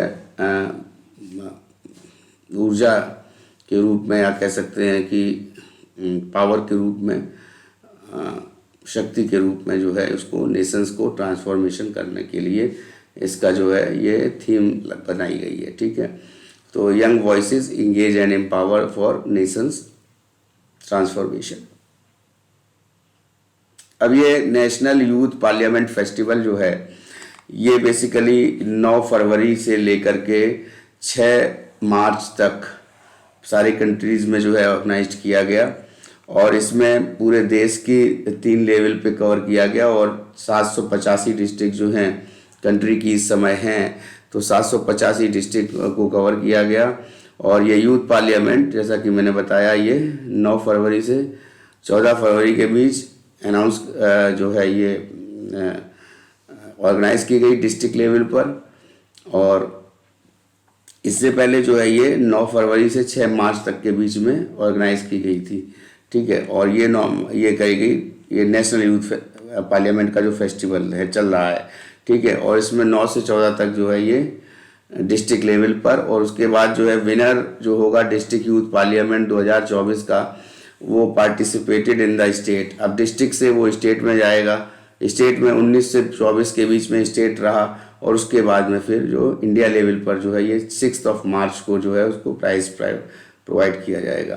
तो 87 स्टेट लेवल विनर्स हैं। तो 87 जो हैं इस यूथ कांग्रेस जो हुई है, या कह सकते हैं कि जो यूथ पार्लियामेंट हुई है, राष्ट्रीय जो युवा पार्लियामेंट जो है संसद, जो केंद्रीय विद्यालय के द्वारा कभी कभी जो है आयोजित की जाती है, और नवोदय विद्यालयों के द्वारा आयोजित की जाती है। इसमें क्या होते हैं, छात्र जो होते हैं वो प्रधानमंत्री के रूप में, और दूसरा जो है मिनिस्टर्स के रूप में, और तीसरा जो है विपक्ष के नेता के रूप में जो है इनको एक तरह से ये इनको लिया जाता है, और ये जो है परफॉर्मेंस करते हैं, और उसके हिसाब से ये डिस्ट्रिक्ट लेवल, फिर स्टेट लेवल, फिर नेशनल लेवल तक जो है ये जाते हैं, इनको प्रोवाइड किया जाता है। एक तरह से इनकी जो क्षमता होती है उसको बढ़ाना, है ना, एक तरह से इनकी जो राजनीतिक जो समझ है उसको भी इनकरेज करना, उसको भी बढ़ाना, ठीक है। और इसको लेकर के जो 87 स्टेट लेवल विनर्स जो हैं, 87 स्टेट लेवल विनर हैं, उनको जो नई दिल्ली में फाइनल में इकट्ठे होंगे यूथ पार्लियामेंट में, ये जिसमें से 29 जो हैं वो टॉपिक्स पर बोलेंगे, डिफरेंट टॉपिक्स जो उनको प्रोवाइड किए जाएंगे उस पर बोलेंगे। नेक्स्ट न्यूज़ पर आते हैं। राजनाथ सिंह जी ने, जो हमारे रक्षा मंत्री हैं, उन्होंने 2 बिग फायर्स का मतलब है, कहने का मतलब है कि जैसे जो बड़े जो एक तरह से शिप होते हैं तो उसको बोला जाता है, और तो 2 बिग फायर्स एट 7 टावर और 320 homes today for navy officer. तो नेवी ऑफिसर्स के लिए, डिफेंस सिविलियन के लिए ये प्रोजेक्ट सी बर्ड है, नेवल बेस करवार का, है ना। करवार कहाँ है, कर्नाटक में। तो उसका अभी इनॉग्रेशन किया जाना है इनके द्वारा, रक्षा मंत्री जो है राजनाथ सिंह जी के द्वारा। इसमें क्या क्या है कि ये 10 शिप हैं, पहले 10 शिप थी इसमें, ठीक है। तो करवार को लेकर के ये 10 शिप जो थी ये थी वहाँ पर, लेकिन अब जो है वो सेकंड फेज जो है इसका स्टार्ट हुआ है प्रोजेक्ट सी बर्ड को लेकर हुए। 32 शिप और 23 सबमरीन्स जो हैं वो उनको एक तरह से प्रोवाइड वहाँ पे डेवलप की जा रही हैं, वहाँ पे उनको प्रोवाइड किया जाएगा। और हाउसिंग फैसिलिटी दी जाएगी 10,000 पीपुल को, जो कि नेवल एयर स्टेशन एक तरह से इस्टेब्लिश किया जाएगा, ठीक है। 7,000 डिस्ट्रिक्ट जॉब्स प्रोवाइड करी जाएंगी, और साथ साथ में 20,000 इनडायरेक्ट अपॉर्चुनिटीज़, और इंडियन मटेरियल और कंपनीज़ को एक तरह से प्रायोरिटाइज किया जाएगा, यानी आत्मनिर्भर भारत को जो है इसको जो है प्रोत्साहन दिया जाएगा। और उसके साथ साथ जो है 50,000 रेजिडेंट जो है लोकल इकोनॉमी वाले जो रेजिडेंट्स क्वार्टर्स हैं उनको बनाने के लिए इन्वेस्टमेंट होगा। तो और इसको जो है टूरिज़्म को बढ़ाने के लिए भी इसको ये बढ़ावा मिलेगा। तो ये जो है एम्प्लॉयमेंट देगा, 8,000 गवर्नमेंट वर्कर्स को जो है ये एम्प्लॉयमेंट प्रोवाइड की जाएगी। ठीक है, तो ये इसकी इम्पोर्टेंट न्यूज़ थी। उसके बाद अभी जो इम्पोर्टेंट न्यूज़ चल रही है वो ये है कि गूगल ने जो है अपने प्ले स्टोर से जो है इंडिया के कुछ ऐप्स को जो है डिलीट कर दिया था, और उसको डिलीट करने के बाद में टॉक हुई और एक सफल वार्ता हुई, जिसके बाद जो है इनको रीस्टोर करने के लिए गूगल जो है मान गया है। तो डिलिस्टेड जो इंडियन ऐप्स थे, जो भारतीय ऐप्स थे, इसमें जैसे शादी.com था, तो शादी.com को जो है हटा दिया गया था प्ले स्टोर से। तो उसको जो है फिर से जो है वो प्ले स्टोर में या इसके साथ साथ अन्य जो ऐप्स थे उनको प्ले स्टोर में गूगल फिर से जो है रीस्टोर करेगा। ठीक है, और ये जो है हमारे इंफॉर्मेशन टेक्नोलॉजी मिनिस्टर हैं अश्विनी वैष्णव, उनके द्वारा ये जानकारी दी गई, उनसे ये सफल वार्ता हुई गूगल से, और उसमें ये कहा गया है कि both parties have agreed to reinstate the app. ठीक है, तो ये both Google and the startup companies will come to a long term resolution in coming month. तो स्टार्टअप कंपनीज के जो भी हैं जो गूगल के साथ मिलके जो है आगे बढ़ाएंगी, स्टार्टअप कंपनीज को भी बढ़ावा मिलेगा। ठीक है, तो गूगल ने अभी कुछ डिलिस्टेड कर दिए थे ऐप, उनमें से 100 ऐप, लगभग 100 ऐप्स जो थे वो प्ले स्टोर से हटा दिए थे। ठीक है, तो इंडियन टेक कंपनीज, जैसे कहने का मतलब है शादी.com, भारत मैट्रिमोनी, इन्फो एज, तो ये तो बड़ी जो है ऐप्स थे उनको हटा दिया था। और उसके बाद जो है ये प्ले स्टोर से हटाने के बाद ये कहा जा रहा था कि ये गूगल की पॉलिसी को जो है कंप्लाई नहीं करते हैं, है ना, पॉलिसी के जो है विरोध में है, और टर्म्स एंड कंडीशंस के। उसके बाद जो है इनकी बिलिंग पॉलिसी को लेकर के भी और इनकी टाइमिंग पीरियड को एक्सटेंड करने के लिए भी इसको एक तरह से क्वेश्चन मार्क उठाया गया था।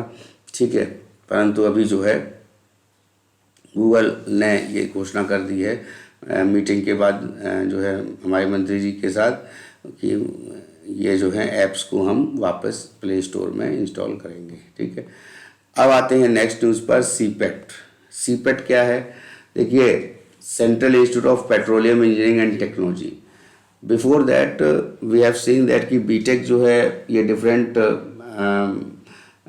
जो ब्रांचेस में होता था, परंतु अभी जो है पेट्रोलियम इंडस्ट्री को लेकर के पेट्रोकेमिकल इंडस्ट्री को लेकर के बहुत ज़्यादा ये तवज्जो दिया जा रहा है, और पेट्रोकेमिकल इंजीनियरिंग एंड टेक्नोलॉजीज़ के जो सेंट्रल इंस्टीट्यूट्स हैं उनको खोला जा रहा है। तो उसमें जो हमारे केमिकल एंड फर्टिलाइज़र और हेल्थ मिनिस्टर हैं, फैमिली वेलफेयर मिनिस्टर हैं डॉक्टर मनसुख मंडाविया, तो ये जो हैं 3 सेंटर को इनॉग्रेट करेंगे। Central institute of petrochemical engineering and technology के कहाँ पे? हिमाचल प्रदेश में, मध्य प्रदेश में और झारखंड में। ठीक है, अब मध्य प्रदेश में कहाँ पे? ये 3 से पहला तो हिमाचल प्रदेश में ये CSTS कहने का मतलब है ये केमिकल एंड ये central institute of petrochemical engineering and technology, और ये बड्डी में ये हिमाचल प्रदेश में, और उसके बाद जो है ये रांची में झारखंड में, और ये ग्वालियर में। तो बड्डी, रांची और ग्वालियर, ये 3 जो है जगहों पर ये इनका इनॉग्रेशन किया जाएगा। ठीक है, और केमिकल्स एंड फर्टिलाइजर्स के जो स्टेट मिनिस्टर वो भी प्रेजेंट रहेंगे और लोग भी प्रेजेंट रहेंगे। और सबसे पहला जो है सीपेट जो स्टार्ट किया गया था पेट्रोकेमिकल को लेकर के, जो इंजीनियरिंग एंड टेक्नोलॉजी जो है सेंट्रल इंस्टीट्यूट, वो 1968 में स्टार्ट किया गया था चेन्नई में, central plastic engineering and tool institution के माध्यम से। ठीक है ना, तो सीपेट बेसिकली जो है डिप्लोमा कोर्स प्रोवाइड करता था या सर्टिफिकेट कोर्स ही प्रोवाइड किया जाता था उसके द्वारा, सीपेट के द्वारा। और लखनऊ में भी, जैसे यूपी में भी सीपेट है, तो कहने का मतलब है अब इसको और बढ़ावा देने के साथ साथ जो है अब इसको कोर्सेज जो है इसके पीएचडी लेवल का मतलब डॉक्टरेट लेवल तक जो है कोर्सेज जो है वो अंडर ग्रेजुएट पोस्ट ग्रेजुएट ये सभी जो कोर्सेज जो हैं वो ऑफ़र किए जाएंगे। ठीक है, तो उसके बाद जो है ये अभी ये बात आ रही है कि सीपेट जो है ये इस समय जो है 23 हैं और इसको 47 तक ले जाया जाएगा 10 साल में, आने वाले 10 साल में। ठीक है, पेट्रोकेमिकल इंडस्ट्री, और ये भी कहा जा रहा है कि पेट्रोकेमिकल इंडस्ट्री एक तरह से बढ़ रही है और साथ साथ जो है जो ये इन इंस्टीट्यूट से निकलने वाले जो इंजीनियर्स होंगे वो एक तरह से उनको 100% प्लेसमेंट होने की जो है संभावना है। एक तरह से उनको किसी प्रकार की जो है प्लेसमेंट को लेकर के या जॉब को लेकर के किसी तरह की उनको दिक्कत नहीं आएगी। अब आते हैं नेक्स्ट न्यूज़ पर। आरिफ अलवी जो राष्ट्रपति हैं पाकिस्तान के, उन्होंने शपथ ग्रहण समारोह जो है वो 3 बजे जो है ये किया गया। शहबाज शरीफ ने जो है ये प्रधानमंत्री हैं और नवाज़ शरीफ के ये छोटे भाई हैं, और नवाज़ शरीफ जो है वो 3 टेन्योर के प्रधानमंत्री रह चुके थे पाकिस्तान में, और उसके बाद जो है ये शहबाज शरीफ जो है इनकी पार्टी ने जो है जीता है चुनाव और ये जो है प्रधानमंत्री बने हैं। तो इनकी जो पार्टी है पाकिस्तान मुस्लिम लीग, नवाज़ के ये प्रेसिडेंट हैं इस पार्टी के शहबाज शरीफ, और उन्होंने 201 वोट मिले थे इनको। और जो इनके जो सुन्नी एहतियात काउंसिल SIC जो दूसरी पार्टी थी जिसके उमर अयूब खान जो है प्राइम मिनिस्टर कैंडिडेट थे, वो 92 वोट 92 वोट्स उनको मिले, और इस हिसाब से जो है शहबाज शरीफ को जो है शपथ दिलाई गई प्रधानमंत्री की। ठीक है, तो अब ये जो है कौन से नंबर के प्रधानमंत्री हैं, तो 24वें नंबर के प्रधानमंत्री हैं वहाँ के पाकिस्तान के, और सेकंड टाइम है इनका। पहले ये 2022 में उनका पहला टाइम था। ठीक है ना, तो सेकंड टाइम टेन्योर कर रहे हैं। 72 साल इनकी उम्र है, और ये जो है ये 3 टाइम जो फॉर्मर प्राइम मिनिस्टर रहे थे नवाज़ शरीफ, उनके छोटे भाई हैं। और उसके साथ साथ जो है इन्होंने ये साथ में जो है एक तरह से कोलिजन गवर्नमेंट है, जो एक गठबंधन है, उस गठबंधन को जो है एक तरह से सरकार बनाने के लिए जो है आमंत्रित किया गया राष्ट्रपति जी के द्वारा, और उसके बाद इन्होंने जो है एक तरह से ये सेरेमनी मनाई गई प्राइम मिनिस्टर की शपथ ग्रहण समारोह, और उनको शपथ दिलाई गई। और आफ्टर लास्ट मंथ में ये इलेक्शन जो हुए थे, तो उसके पहले जो थी वो हंग पार्लियामेंट चल रही थी। ठीक है, उसके बाद नेक्स्ट न्यूज़ पर आते हैं, और ये न्यूज़ बहुत इम्पोर्टेंट है कि इंडिया की मेंस और वुमेन्स दोनों की, देखिए टेनिस प्रतियोगिता है, तो टेनिस की टेबल टेनिस की जो प्रतियोगिता है, तो उसमें ओलंपिक में जो है पहली बार जो है फर्स्ट टाइम क्वालिफाई किया है।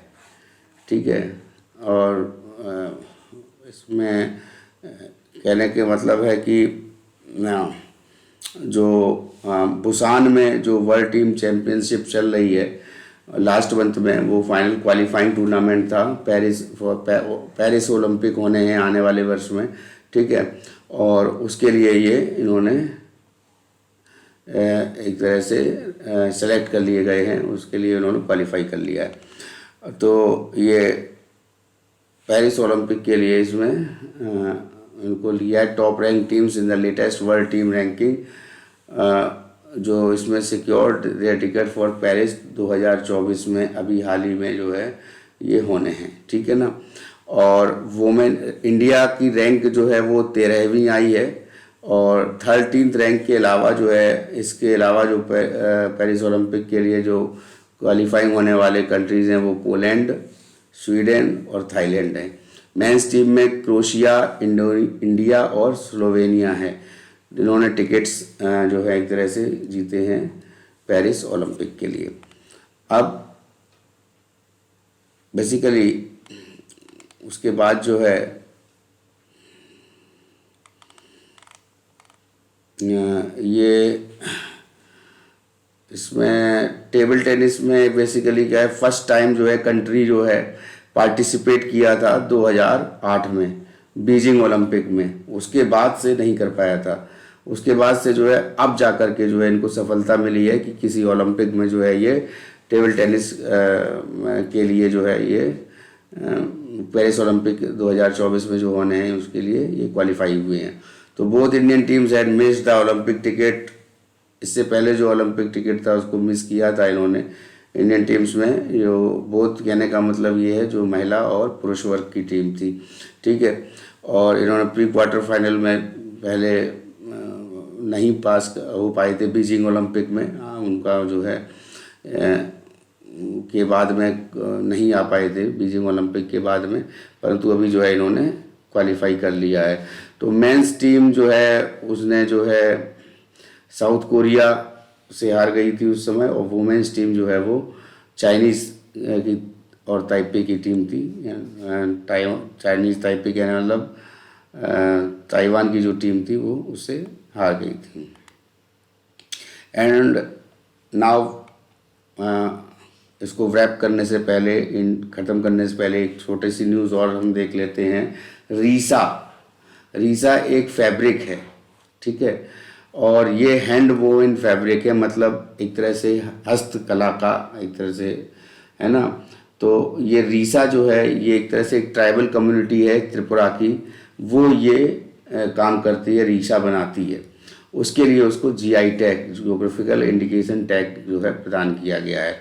तो ये याद रखिएगा कि मानिक शाह जो हैं चीफ मिनिस्टर हैं इस समय वहाँ के त्रिपुरा के, और इन्होंने जो है जो वो जो कला को लेकर के जो आर्टिसंस हैं वहाँ के, तो उन्होंने जो है ये किला महिला क्लस्टर है गोमती डिस्ट्रिक्ट में, वहाँ पे एक डिस्ट्रिक्ट है गोमती, वहाँ पर ये रिकग्निशन, ये वो गोमती डिस्ट्रिक्ट को लेकर ही ये वो डिस्ट्रिक्ट जो है इसी के लिए प्रसिद्ध है। तो ये जो है क्या रीसा नाम की जो है ये हस्तशिल्प है, इसको जो है एक तरह से फैब्रिक है, इसको जो है बढ़ावा दिया गया है, एक तरह से जीआई टैग प्रोवाइड किया गया है। हैंड वोवन, हाथ से बनाई हुई, ठीक है ना। तो उसके बाद जो है ये जो एक तरह से इससे पहले जो है बिप्लब कुमार देव जो थे वो इन्होंने जो है इस रीसा जिसको बोला जाता है कि रीसा को डेवलपमेंट उसको पॉपुलर करने के लिए इन्होंने 2018 में जब ये चीफ मिनिस्टर थे तो इन्होंने पॉपुलर किया था इसको। और ये अभी जो है ये रीसा जो है बहुत ही पॉपुलर हो चुकी है। तो ये त्रिपुरा की हस्तशिल्प है, त्रिपुरा की हस्तकला है, तो उसके माध्यम उसको जो है वो जीआई टैग मिला है। तो आज की न्यूज़ को यहीं पे समाप्त करते हैं। बहुत बहुत धन्यवाद आप सभी लोगों को, भाई बहनों को, एस्पिरेंट्स को जो यूपीपीसीएस देने जा रहे हैं। और अब ये बात मैं ज़रूर कहूँगा कि थोड़ा चैनल का नाम मैंने चेंज किया है, जीएस तैयारी से उसको अपने नाम पर लाया है, ठीक है। तो ये मेरे नाम का ही अब मैंने इसको चैनल को कर दिया है, और उसका पर्पज़ ये था कि जीएस तैयारी में सर्चेबल के रूप में एक तरह से कहा जा सके कि तैयारी शब्द जो है वो एक तरह से उसकी स्पेलिंग जो थी वो आप लोगों में से किसी को जो है वो सर्च नहीं कर पा रहे थे, तो इसको लेकर के जो है उसको हमने चेंज किया है। अब क्या है ये एम सिंह सर जो है ये इतना ही डालेंगे तो ये आपको जो है चैनल मिल जाएगा। तो आपसे ये मेरा जो है कहना है कि अब जो है कंटिन्यू रहेगा वीडियोस, जैसे सारे जो हैं वीडियोस जो हैं ये कंटिन्यू रहेंगे करंट अफेयर्स के, और शायद ही अगर एक आध दिन जो है लैप्स हो, अन्यथा ये लैप्स नहीं होंगे। तो आफ्टर लॉन्ग जर्नी 2 मंथ्स के बाद जो है ये मैं दोबारा जो है इसको स्टार्ट कर रहा हूँ, है ना। और बहुत बहुत धन्यवाद आप लोगों का जो धैर्यपूर्वक जो है आपने पूरी न्यूज़ को सुना, और इसी तरह से नेक्स्ट डे की न्यूज़ जो है मैं आपको लाता रहूँगा। और साथ साथ में जो है एक तरह से पीसीएस का एग्ज़ाम जो है अभी ऐसा सुनने में आ रहा है कि मार्च में नहीं होगा, है ना, चूँकि इलेक्शन डिक्लेयर हो रहे हैं, रिजल्ट को एक तरह से इलेक्शन के डेट्स डिक्लेयर होनी है, तो हो सकता है कि इसको लेट किया जाए, और लेट किया जाएगा तो फिर उसी हिसाब से जो है करंट अफेयर्स जो है उसको और भी उसको जो है कि बढ़ावा मिलेगा। करंट अफेयर्स के क्वेश्चंस जो हैं वो ज़्यादा पूछे जाते हैं अब एग्ज़ाम में, और हो सकता है आने वाले समय में भी ज़्यादा पूछे जाएं। धन्यवाद, शुक्रिया, थैंक यू।